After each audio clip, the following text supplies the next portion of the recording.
When you're shucking your oysters, there are a few things that you should pay attention to. Number one is having the right equipment.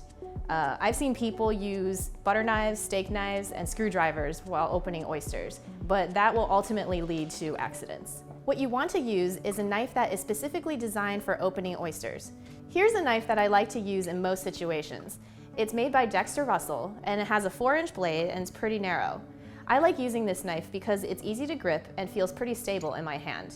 It's also very versatile for all different kinds of oysters. Next, you should find a nice stable surface to work off of, one that doesn't slip. A wooden cutting board is perfect, or if you want, use a large pizza pan. I personally like to use this specially designed oyster shucking board. What I like about it is that it has this groove in the middle that helps keep your oyster stable, while you can put your palm here to protect it.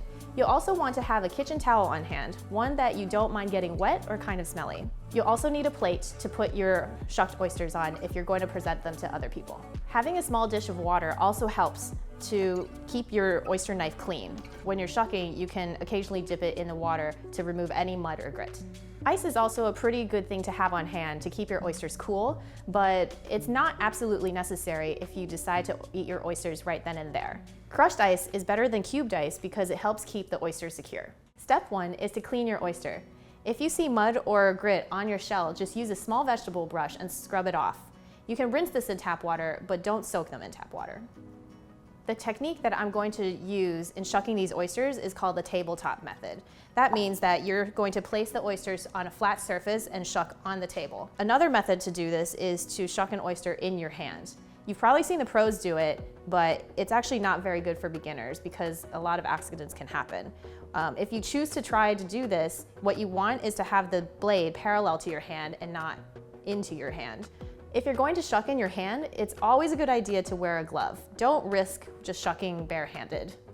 Step 2 is to place your oyster on a flat surface. Step 3 is to shimmy your knife blade into the hinge. The hinge is right here at the tip of this oyster where the top and bottom shells connect. You're going to wiggle your knife in to the hinge with using a little bit of force. You know that it's set when you can raise your oyster knife and the oyster comes with you and it doesn't really move anywhere. So then after this, twist your oyster knife as if you were opening a doorknob. So like this. And you're gonna hear that pop, which means the top shell and the bottom shell have been disconnected. When you're opening your oyster, do not do this up and down motion because it can actually break the top part of the shell. So step 4 is to use your knife and lift the edge as much as possible. You're gonna feel like the oyster is still stuck to the top shell because of the adductor muscle. If you can look in there, the meat is still stuck onto the top shell. So what you wanna do is you take your knife blade and you scrape along the top shell to cut that adductor muscle.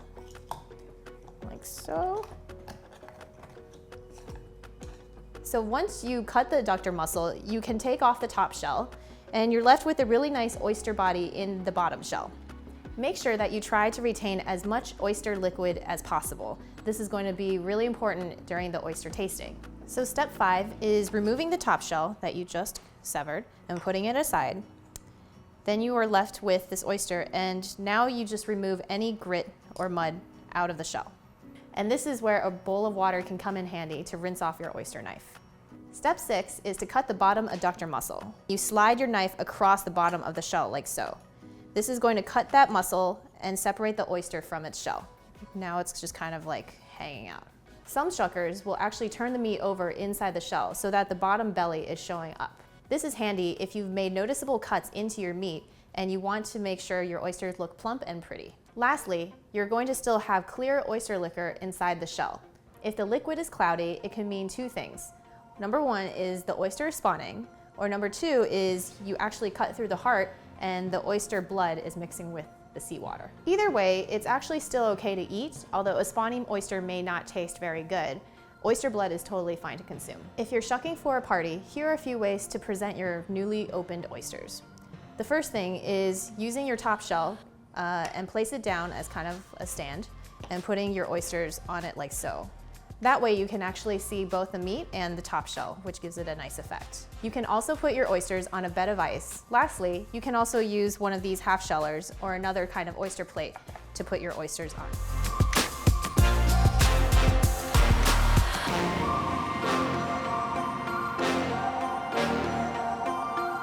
Thanks for watching. If you enjoyed this video, feel free to like and subscribe to stay up to date on all of our latest videos.